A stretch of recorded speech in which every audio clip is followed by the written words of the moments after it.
Hello? Bonjour?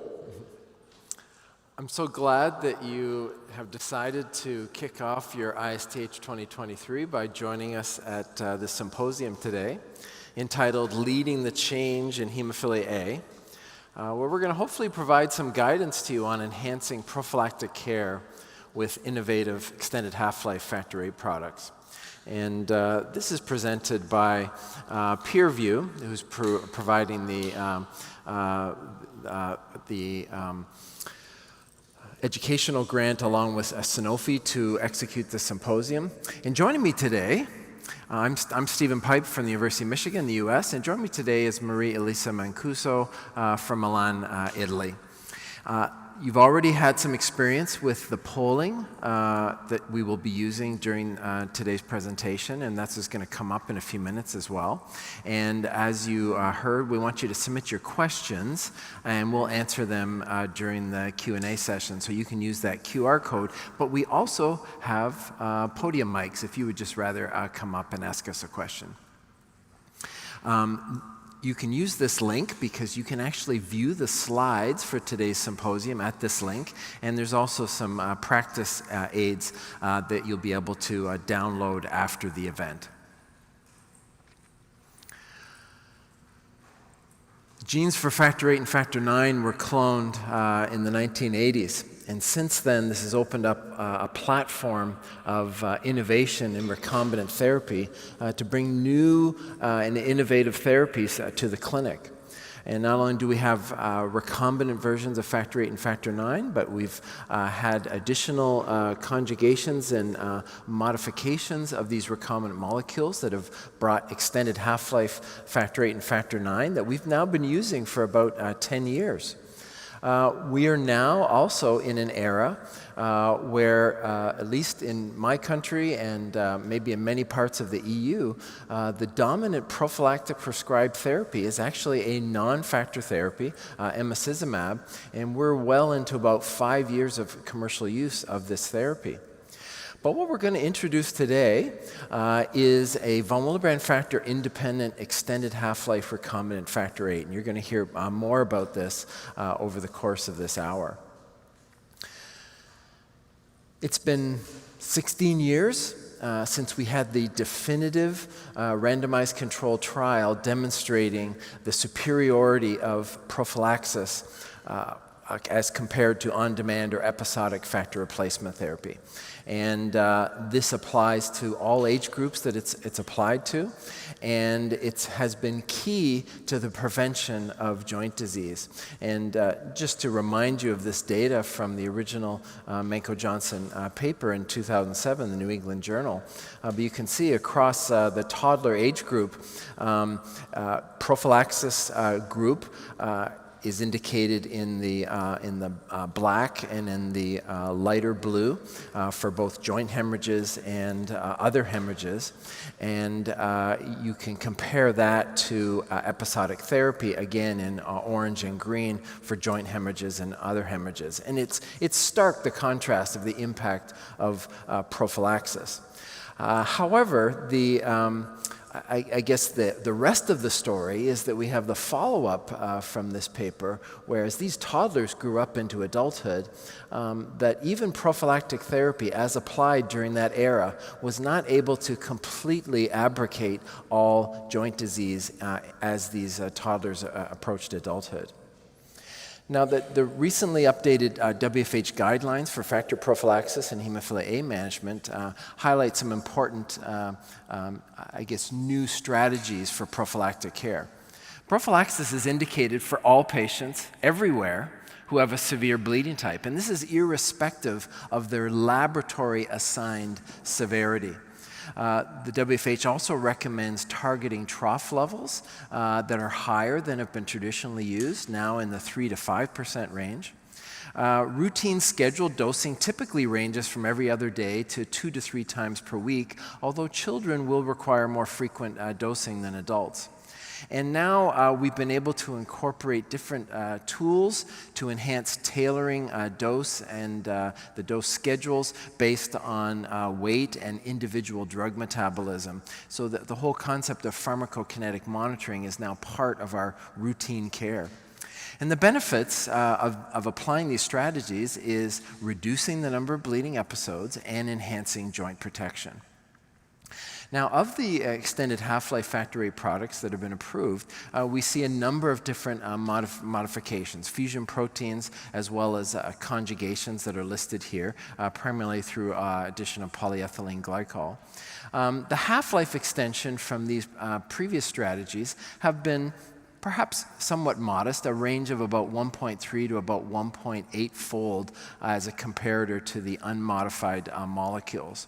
You can see that there's a mixture of fixed dosing and fixed interval, as well as some tailored dosing and intervals depending on the patient's response. Overall, the efficacy has shown that these are all highly effective when used as prophylaxis, and annualized bleed rates are significantly improved when you compare to patients who are not on prophylaxis. And generally, these have been well tolerated with no unexpected safety issues. No evidence that any of these modifications have increased the risk for inhibitors, and so this is no barrier to switching. What we're going to be talking about today a little bit more is a new class of extended half-life Factor VIII product, fanosoctocog alpha. Now, currently this is only approved in the US, but this has a substantially increased half-life, and we'll walk you through how that is derived related to the VW independence of this molecule. But it allows for a fixed dosing at 50 units per kilo once weekly for all patients and all ages. Now, why are we striving to develop new innovations in factor replacement? Well, some of the unmet needs, there are ongoing barriers to the adoption of prophylaxis, poor adherence to prophylactic regimens even amongst those who are on regular prophylaxis. We do continue to see recurrent bleeds despite prophylactic therapy, and of course health inequities exist across the world relying on factor replacement therapy. We also have expectations for better care from our patients, from our clinic care staff. We would like to see prophylaxis for all patients who at least have a relevant bleeding phenotype, improved adherence to treatment. We are striving towards zero bleeds, particularly joint bleeds, and it's thought that this is going to be key if we are going to prevent all joint damage later in life. And we also want to enable persons with hemophilia A to live active lives, at least similar to their non-hemophilic individuals, so allowing them to live the life that they choose. Now, we're all familiar with the challenges of prophylaxis. The peaks and troughs of this strategy of therapy is particularly a limitation of the standard half-life recombinant Factor VIII molecules. Half-life of Factor VIII is about 8 to maybe up to 12 hours, depending on the individual. But doing an infusion about every 4 half-lives means redosing about every 48 to 72 hours. And with this regimen, indicated in the blue, are the periods of time when patients are probably at risk for breakthrough bleeding because their factor levels are dropping perhaps below critical dose levels. The extended half-life molecules do offer the ability to extend the interval, but when they're used in this way exclusively, it still presents a period of time when patients are below critical levels potentially. I know, at least in our clinical experience, we have leveraged the EHL Factor VIIIs often with regimens that look very similar to the standard half-life, but it's allowed for higher trough levels to enhance joint protection. If patients are asked, why do you want to switch, or what was your motivation to switch from a standard half-life to an extended half-life product, you can see some that are listed here for both adults as well as parents of children. And certainly the longer half-life, the dosing interval, some ease with which patients can travel with these products, the fact that there really was no new safety issues identified with these new molecules. There are some differences, however, in the motivations between parents of children versus adults. Adults seem to be a little bit more interested in the longer stability these products products. Those parents of pediatric age group may be interested more in the benefits of these molecules as it impacts their children's ability to participate in sporting activities. So our goals for today: we want to enhance your understanding of the mechanisms of extended half-life factor VIII products in hemophilia A, as well as the evidence supporting their use in prophylaxis. We want to provide you also with the skills that you need to utilize personalized prophylactic regimens using these agents for individuals with HemA, and then ensure that you're prepared to address the practical aspects of hemophilia A care, how you would incorporate using these products in your education of patients, how you monitor them, and how you can use these newer extended half-life recombinant factor VIII strategies in your own practice.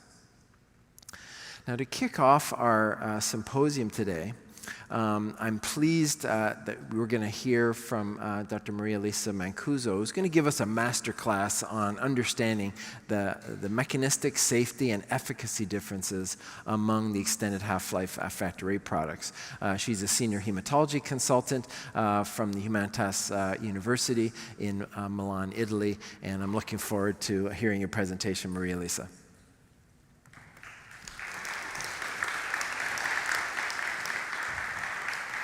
Thank you, Steve, and thank you to PeerView for having organized this symposium, and thank you all for being here today.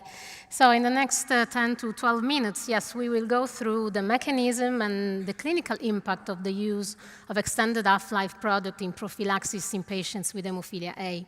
Indeed, I have to say that looking at the revolution of therapy for hemophilia A patients in the last decades, extended half-life products represent the first real step forward in order to provide prophylaxis to vast majority of our patients and to have the opportunity to individualize treatment. And we will see how important this word, I would say this key word in treatment of hemophilia A patient is. So, but first of all, I would like to ask you the first question. So, very simple one, but just to test your knowledge. Which of the following describes one of the effects of half-life extension with novel factor VIII therapies for you? 1, I'm not sure. 2, increase in the number of infusions by 30%. 3, no impact on the number of infusions. Or 4, decrease in the number of infusions by 30%. Please vote.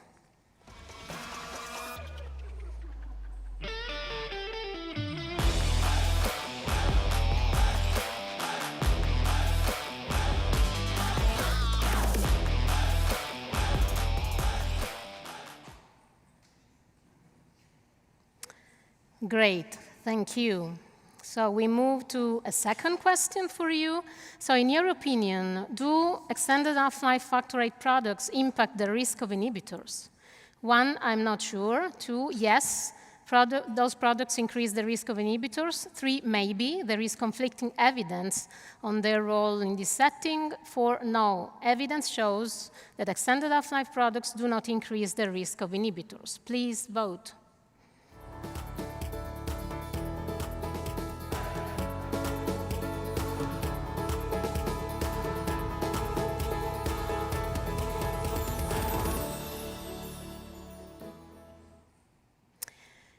Great, so thank you also for this answer. So we move to looking at the mechanism through which extended half-life products have been engineered. And here you can see that essentially for factor VIII, we have 3 main technologies adopted to improve the PK profile of factor VIII. First of all, Fc fusion, so the fusion with the Fc fragment of immune globulins that nowadays includes 2 products, F-moroctocog and efanesoctocog alpha. And albumin fusion is indeed possible with the coagulation factors, but it has been used only to prolong the half-life of factor IX. And then we have pegylation, so the conjugation with polyethylene glycol that may occur with different approaches. We have glycopegylation, which means the PEG moiety is attached to the glycans of the B domain of factor VIII. In this product, turoctocog alpha pegol, which retains a fragment of the B domain, so it's a B domain truncated factor VIII molecule.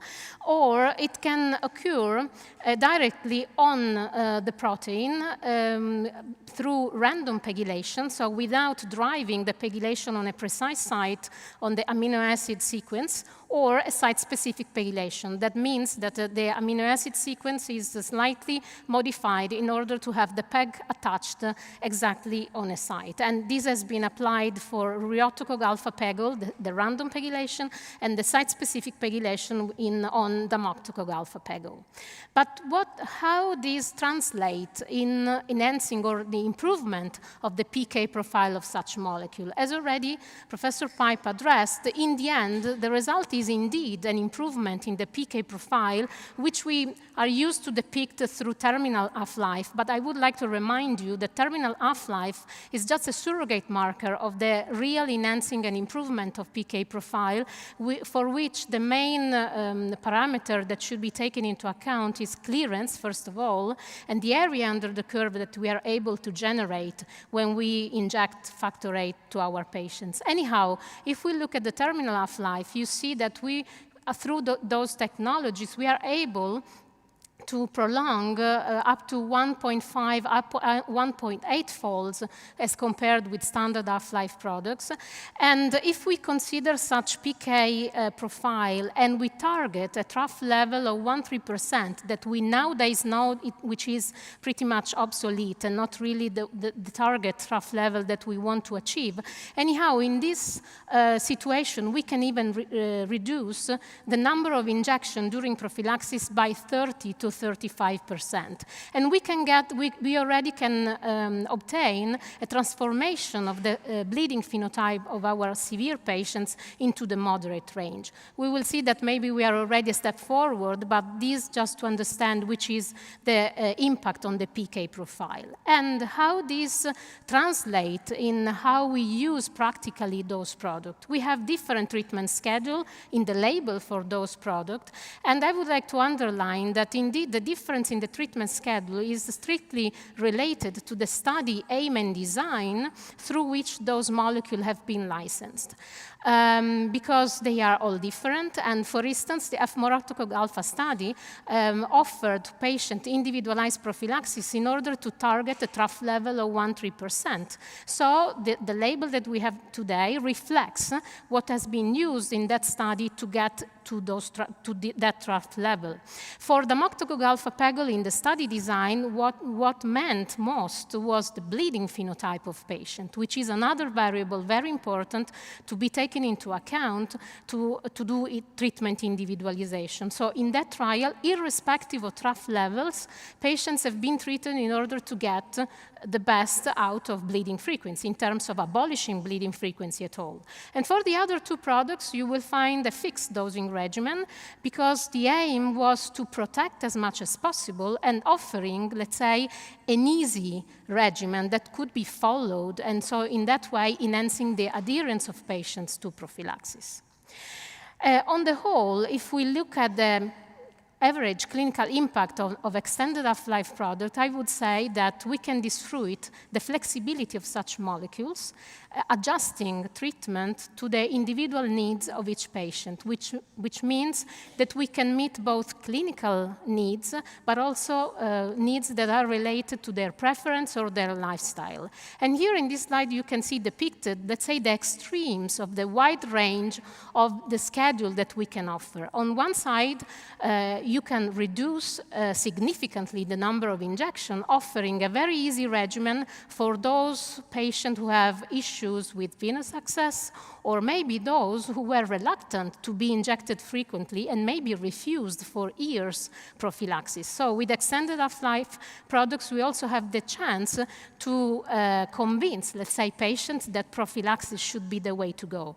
On the other side, you have the other extreme of the wide range, which is maintaining the same regimen that we use with standard product, but using an extended half-life product, you can achieve and maintain very high level of protection. And this is particularly useful in those patients who, on one side, may have issues with the joint status. I mean patients with active synovitis or target joints. They do need a better protection in order to solve the joint problem. Or, on the other side, maybe patients who are really doing well with the joints, and for this reason, they are very active, both during their work, academic career, or because they are very sporty and active.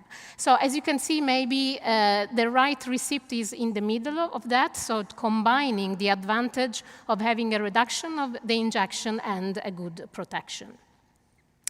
And also real-world data tells us and shows us that PK-guided prophylaxis can be a good way to offer treatment individualization to achieve better outcomes, and also maybe to allocate in a good way healthcare resources. Because if you tailor treatment to the individual need, also considering the individual PK response, you also may avoid to wasting product. And there are many tools that can help us as clinicians to understand which is the PK response of each individual, and maybe also help us to explain the patient why we are doing something and why his better treatment schedule is exactly that one and not another one. I have to say that, of course, the PK profile is just a piece of the puzzle, and we should take into account very different variables. And that individualization is key, has been already demonstrated in this trial with efmoroctocog alfa. As you can see, patients could have been treated with different prophylactic regimen, but the group that did the best was the one treated with individualized prophylaxis. However, we should take into account that PK is not the only variable, and bleeding phenotype matters. So knowing well which is the bleeding phenotype of each individual may help us also to offer the best prophylaxis regimen to each patient. And in this trial, indeed, patients have been allocated to receive different regimen according not really to their PK profile, but to their pre-existing bleeding phenotype. So the combination of all those variables allow us to tailor treatment to the individual needs. In this other experience with Duroctocog, I think that we can also underline how important is adherence to treatment. Providing some patients with a fixed regimen without changing the dosing and the interval, we may also achieve a very good adherence, which is reflected by the fact that ABR and the proportion of non-bleeders that you can see in this graph is pretty much consistent over time. And the longer you go, the better you get if prophylaxis is done properly by patients. And we maybe, as I mentioned, we already overcome the, let's say, the trough level, and we went already beyond the old trough level or 1-3%. We are now mentioning 3-5. Maybe the next step forward is to go to the mild range, and we are already in this era. This is a study done with Duroctocog alfa pegol, when the investigator tried to reach a trough in the mild range. Of course, in terms of clinical impact, this was meaningful because patients had low bleeding rates and a high proportion of them never bled during the trial. However, we have also to consider that some patients may pay the price of a very intensive treatment regimen, because in this study, 12% of them should have been treated daily to achieve such outcomes. So still something to optimize and to adjust. And we can also address the mild range using non-factor replacement therapy. We know that for emicizumab is able to activate coagulation in the mild range. We are struggling about which is the factor VIII activity that may mimic the activity of EMI. 10, 15, 20, 25, maybe all those numbers are true on an individual basis. Anyhow, we know that we are getting good clinical impact in terms of bleeding frequency, in terms of patients who do not bleed, but the main difference is that those patients never have a normalization of coagulation, something that we can get by modulating and using factor VIII. This is the main difference between those products that we should take into account by using those different treatment approach, and this is depicted in this graph. So by using factor VIII replacement, we can also achieve and maintain normal levels, and we can modulate these. With non-factor therapies, we may have a good clinical impact, but at the coagulation level, we stay consistently in the mild range of hemostatic potential.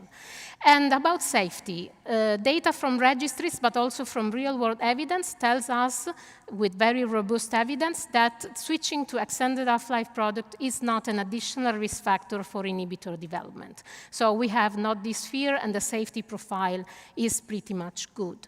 So to conclude, I have to say that, of course, extended half-life products gives us the opportunity to offer a feasible and individualized treatment to patients with hemophilia A in terms of feasible and easy treatment regimen, but with a very good protection level that can be modulated and tailored to the individual needs, which may change even in the same patient over his life. So we can modulate, and we have this flexibility to adjust prophylaxis to the different needs in different, maybe also period of life of the single patient. This, of course, is reflected also in improved quality of life and maybe achieving much more this similarity with non-hemophilic peers. And there are some considerations that we can do about the use of prophylaxis with extended half-life product in hemophilia A. For sure, those products allow us to enlarge the number on prophylaxis and also to meet some needs and reduce the treatment burden. This is pretty much true also for non-factor therapies, because if we think about difficult venous access, poor adherence, the need for a higher protection, this can be achieved also with non-factor. But as I mentioned, we learned by experience that transforming a severe in a moderate was not enough.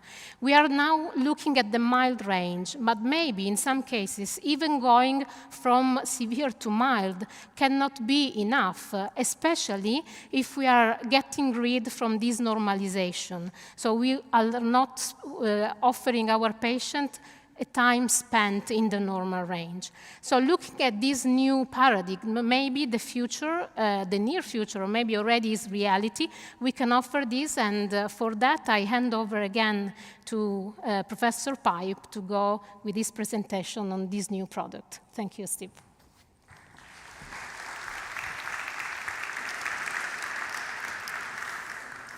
Well, thank you very much, Maria-Lisa, for updating us on these mechanisms and also their utilization in clinical practice. So I'm going to talk to you next about breaking the von Willebrand factor-imposed ceiling with current generations of factor VIII products. So first, a polling question. I want to rate your knowledge of the primary efficacy outcome, the annualized bleed rate in the prophylaxis treatment arm, with efanesoctocog alpha that came from the recently published phase 3 Extend-1 trial. So you can choose amongst these choices. I'm unsure, limited, good, very good, or I have excellent knowledge of the evidence of the Extend-1 study. Go ahead and make your choice.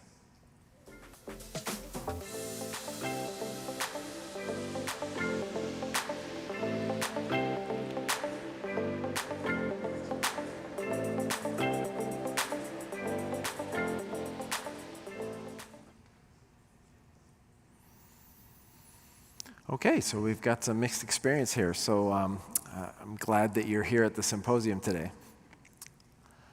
Next question. So consider a 51-year-old man with severe Hem A who's unable to control his bleeding despite even switching to emicizumab prophylaxis after being on standard half-life for many years.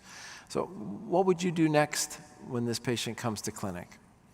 You can choose amongst, I'm not sure, I would just continue him on emicizumab prophylaxis. I would increase the dose of the emicizumab. I would think about other non-replacement therapies if they were available. Or I might offer him a new class of extended half-life factor VIII.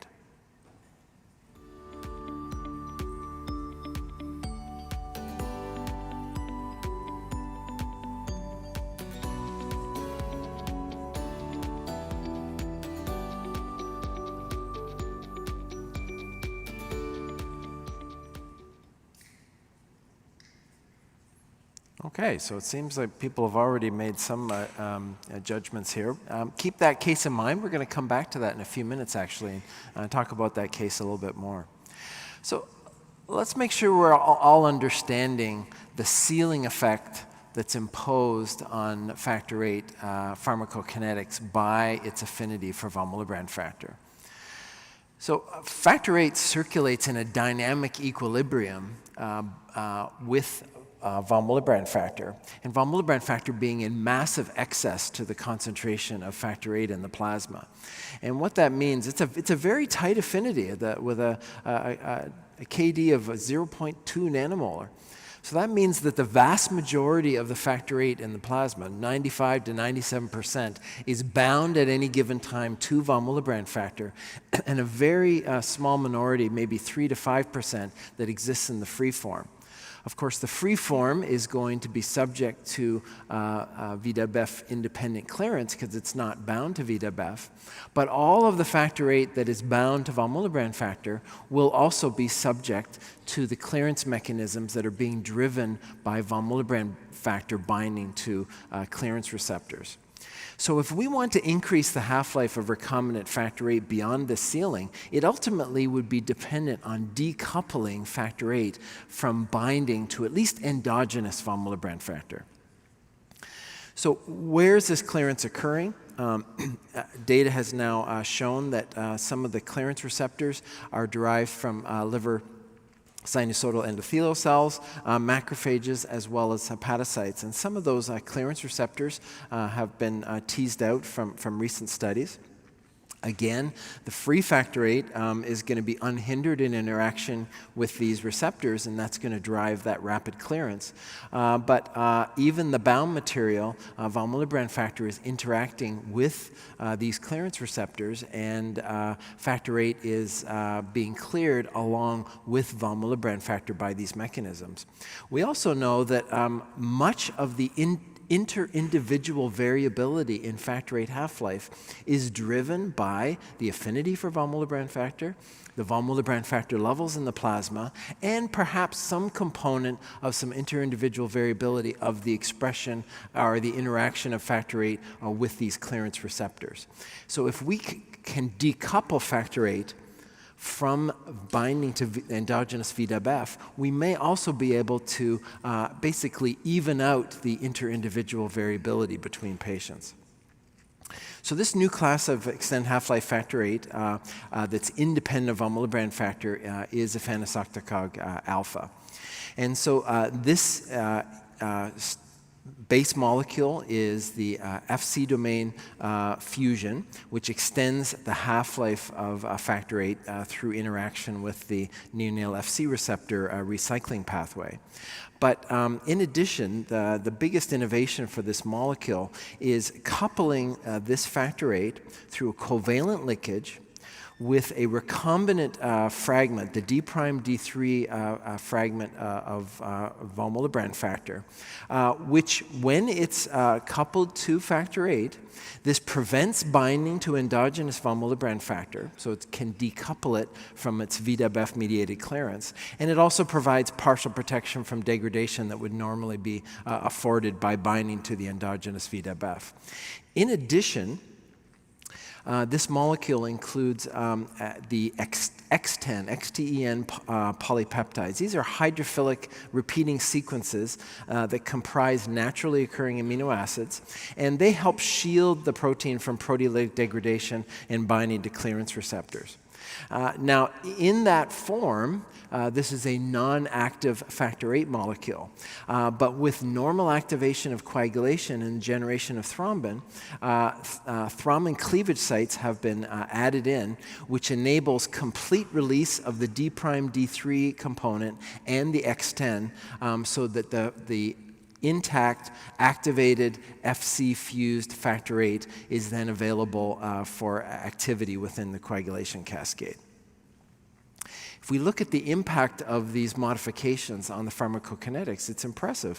Efanesoctocog alpha had a 3 to 4-fold longer elimination half-life and a 3 to 6-fold greater exposure as compared to standard half-life factor VIII or extended half-life pegylated form. The efanesoctocog alpha also provided high sustained factor VIII activity that was in the normal to near normal range, so above 40 IUs per deciliter, for up to 4 days with a single weekly dose at 50 IUs per kilo. And if we look at the trough levels now, we are in that mild range that Maria Lisa presented to us with mean factor levels of about 10 IUs per deciliter on day 7.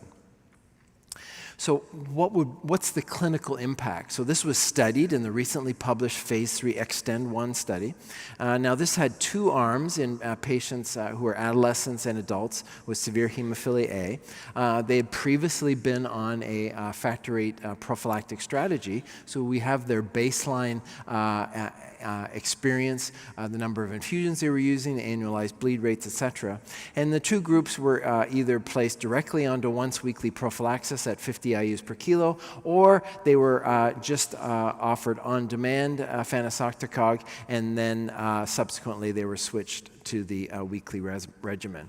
You can see the primary endpoints here is annualized bleed rate in the prophylaxis treatment arm, but there were also some key secondary endpoints for looking at intra-patient comparison of the ABR during prophylaxis in the A group, which is the prophy group, as compared to their pre-study factor VIII prophy, and then additional endpoints including how the bleeding episodes were treated, safety, PK, and then changes in assessments of physical health, pain, and joint health. So this is the primary endpoint which met the goal of the study. So in patients who were on the prophylaxis arm, the group A patients, the median ABR was 0. And the estimated mean ABR was 0.71. And if we look at the proportion of patients who experienced 0 bleeding episodes while on prophylaxis, it was 65% of the patients. So here, if we look at the intra-patient ABR, noting that we had collected data on their pre-study factor VIII prophylaxis, the estimated mean ABR prior to going on efanesoctocog alpha was about an ABR of 2.96. And you can see that there was a 77% reduction after switching to once-weekly efanesoctocog. No development of inhibitors through this switch was observed in the study. What about some of the additional endpoints? So physical health was assessed with a PRO tool using the HemoQual. Pain was assessed using the PROMIS pain intensity tool. And then joint health was evaluated with the HJHS total score evaluation.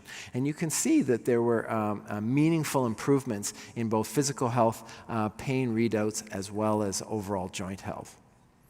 From a safety perspective, we mentioned no development of inhibitors, but also no reports of any serious allergic reactions, anaphylactic episodes, or any thrombotic events. The most common adverse events were typically seen in trials such as these: headache, arthralgia, falls, as well as back pain.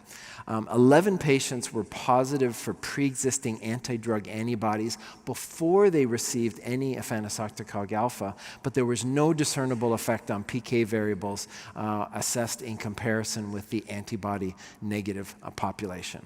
And I would just do a call out to a couple of additional updates coming from the clinical development program. And so you can see that there are abstract presented tomorrow at 10:45 on pediatric experience, so those less than 12 years of age, and then also outcomes in severe Hem A patients in the pediatric age group in the abstract presented on Wednesday.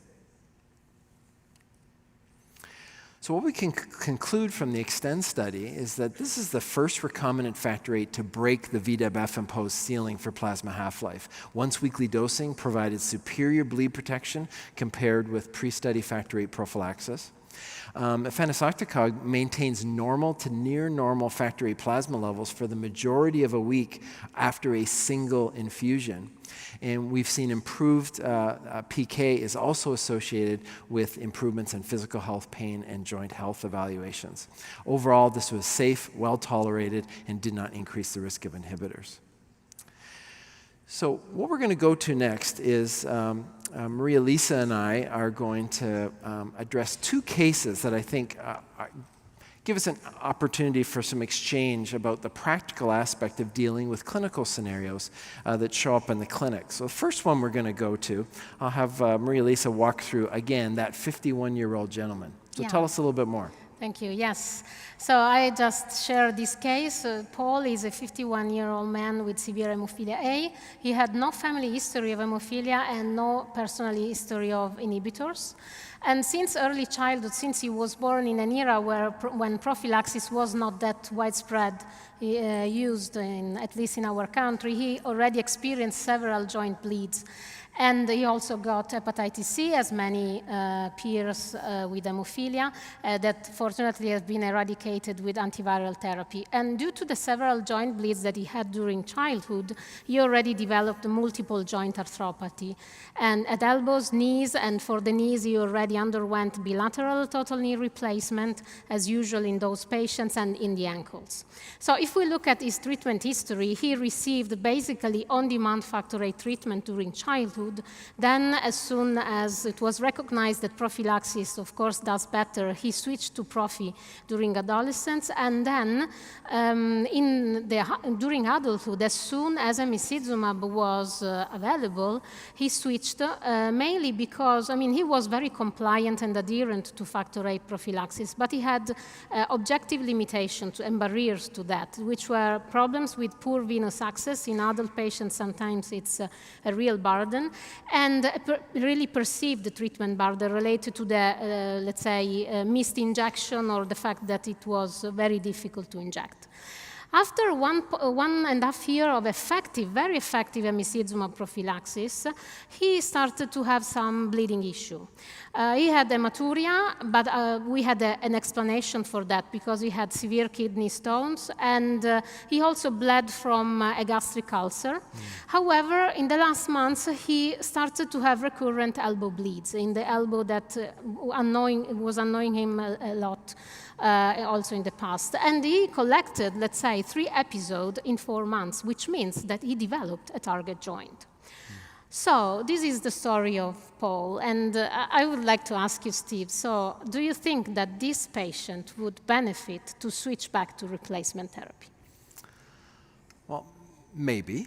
I wouldn't be so quick to switch him off his current platform of therapy. As you indicated, the poor venous access and the treatment burden in the past, these are not insignificant. Yeah. I'm a little bit bothered by the progression of a new target joint appearing on emicizumab. This is not something that was typically observed in any of the clinical trials to date. What we would do at our center is we would use a human chromogenic factor VIII assay. I'd like some ballpark figure of that would be served as a surrogate of his emicizumab level. Activity. And I'd like to see that he doesn't have an unusually low level. There has been clinical trial experience with dose up titration of emicizumab, so I don't know what regimen he was on, but let's say he was on the 1.5 weekly. You have the option to go up to the 3 mg per kilo dosing. Might be worth to see if that has any benefit for him. But even there, we're not really changing he's still mild phenotype. And I don't like this bleeding. I don't like the gastric ulcer bleeding. I don't like the progression of the target joints. He's got pretty active joints going on here. Exactly. I think this goes back to your point about the benefits of normalization of factor levels, and maybe that could have something to play here to get better control.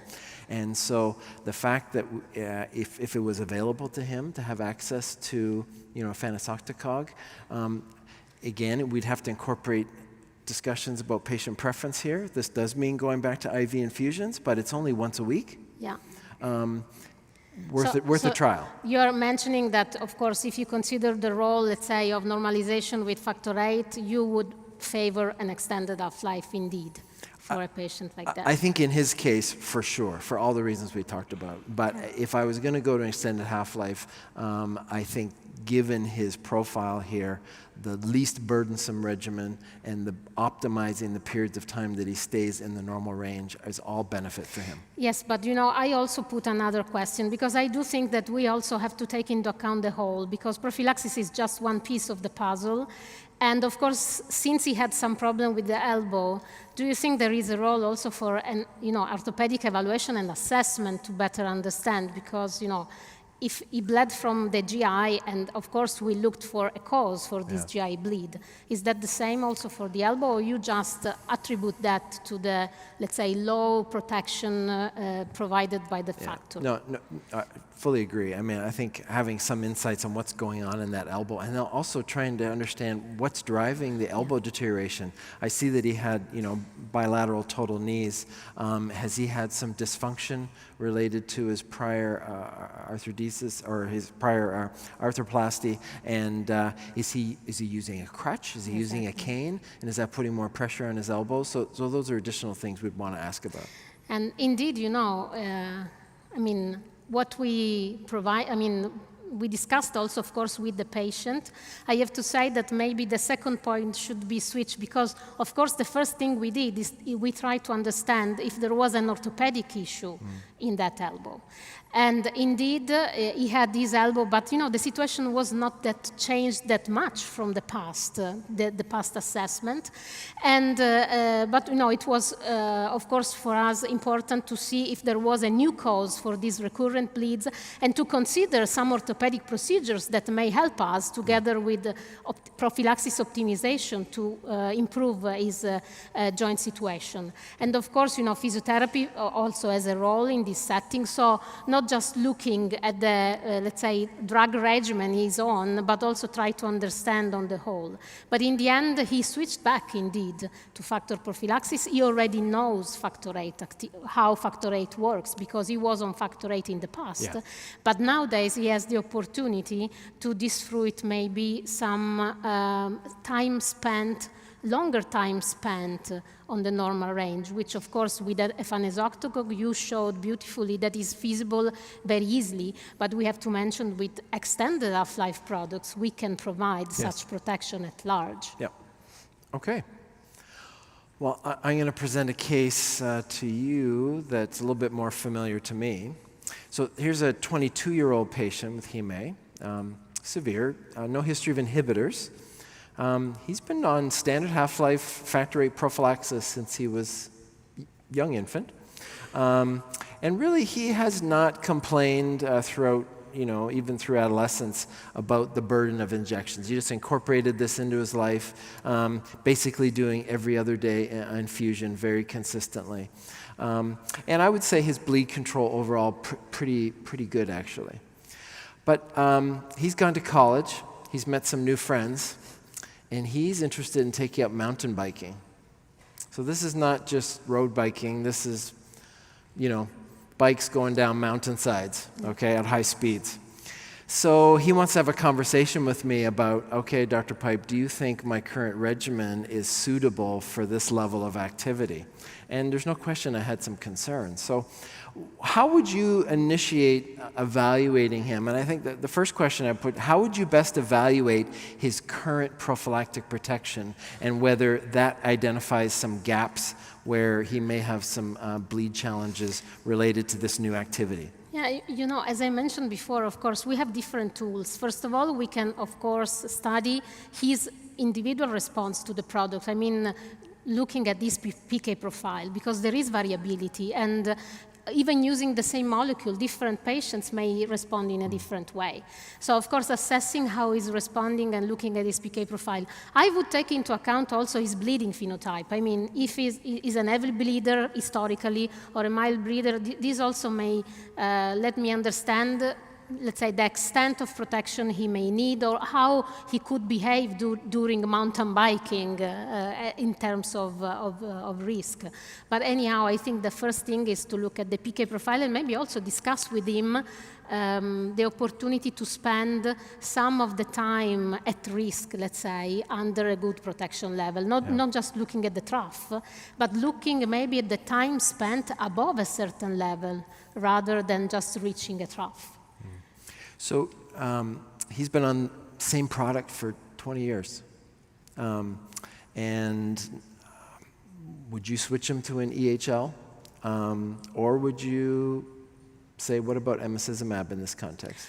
You know, considering what you told us about the case, he was very well controlled. So I would say that both choices could be feasible for him because we have data on patients switching to non-factor therapy that were doing very good with factor VIII and maintained or even improved their clinical impact on that. So I would discuss with him both alternatives, maybe explaining very well the difference of mechanism of action and, you know, despite maybe reaching the same clinical impact in terms of bleeding frequency, bleeding risk, short term, also highlighting the differences. So the fact that with non-factor, we maintain this very consistent steady state, very consistent hemostatic protection, but always on the same level.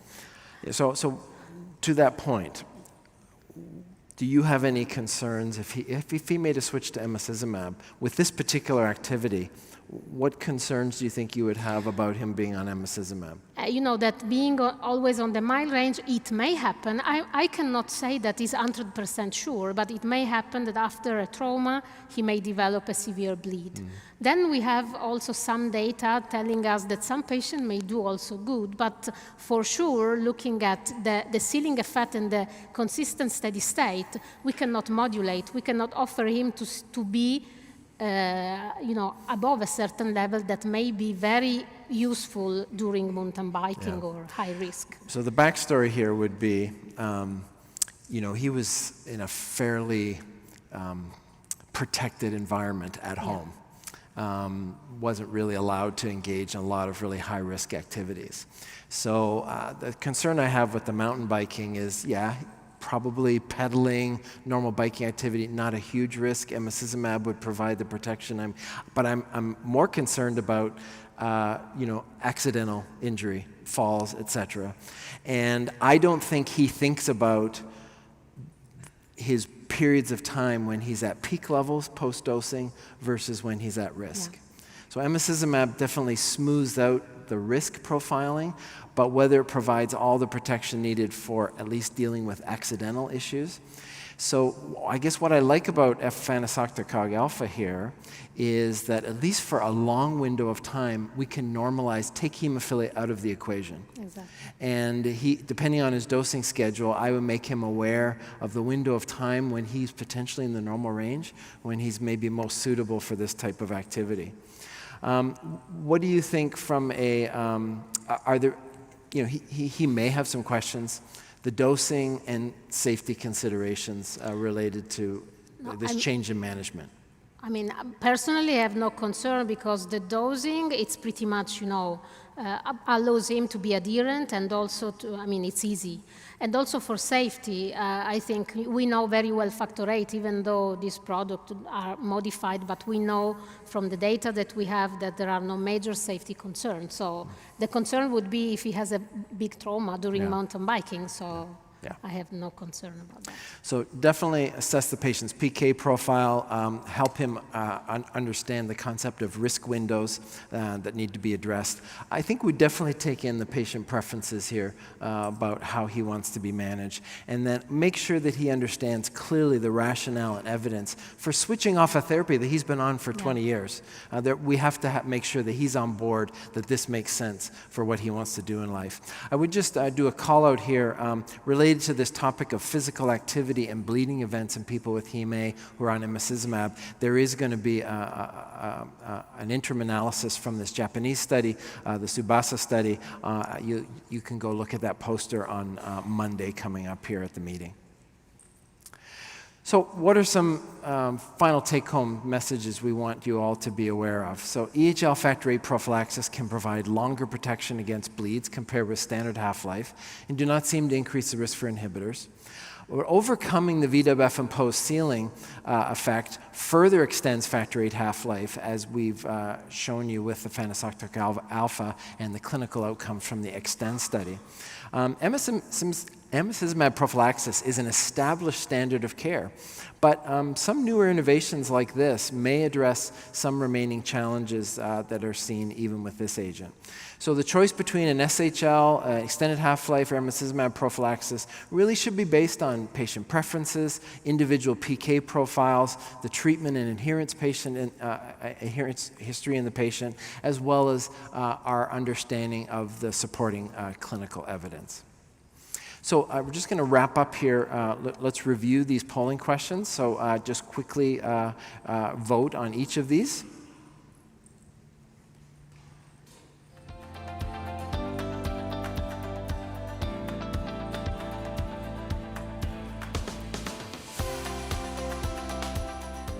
Thank you. Next one. This is the question on do EHL factor VIII products impact the risk of inhibitors? Go ahead and vote.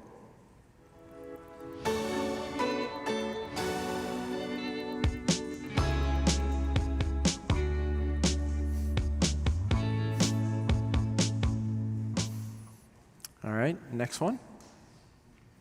This is the question on your knowledge of the primary efficacy outcome from the EXTEND-1 trial.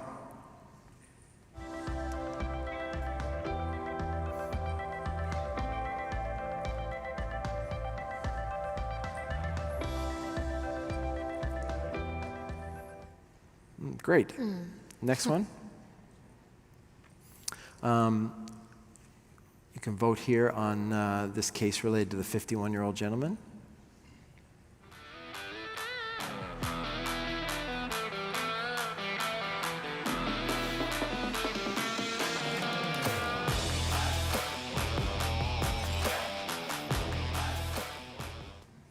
Okay. And final poll. So reflecting on today's program, what did you learn today about EHL factor VIII prophylaxis, and what will have the most relevance for your practice?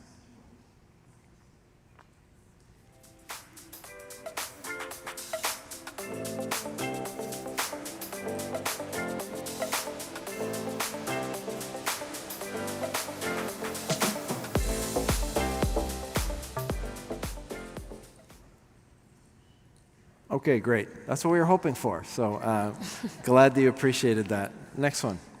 Okay, so we did want to give you some opportunity for questions. If you have a question you'd like to come to the podium mic, you can go ahead and do that. There was a few questions that came in already. So what is the best therapy to use for a person with hemophilia A who's highly active? I don't think we know the answer to this. As dominant as emicizumab has been in our clinical practice at our center, we still have had some reservations about a few individuals where we just felt that traditional factor prophylaxis with the time spent in the normal range was important for their bleed protection. Is that needed in every situation? I don't think so, and we need additional clinical data, particularly on highly active patients on emicizumab, to better inform that. Let's take our question here from Alvin Schmeier, Cleveland, Ohio. A very nice presentation. The numbers for inhibitors. What are the numbers of patients that you've looked at have not seen a change in or potential increase in inhibitors? Are we talking about large numbers, or what are the real numbers? So if we total up all the numbers of all the registration trials for the EHLs that involve switching, obviously. Then we have the ATHEN-2 data, which I don't remember the exact number there, but I think it was well above 100, but I can't remember exactly what the number was. And then I think there have been, at country level, large-scale switches, maybe imposed even by national health systems, that have also shown no increase in inhibitors. And then specifically fanosoctocog, that's limited to the clinical trial, the clinical development program to date. So again, we're still talking about, single hundred-digit numbers overall. But I think maybe I don't know, overwhelming evidence, but at least mounting evidence that there's no increase, at least in the established non-inhibitor population making a switch. Yeah. Brian. Steve, nice presentation, and Elena. A quick question. So that young man who wants to do mountain biking, okay, apart from maybe getting him a girlfriend as an alternative, would you consider giving him the BIV001 or Altuviiio twice a week at a slightly lower dose than 50 AU per kilograms, which should theoretically keep him in the normal range all week, right?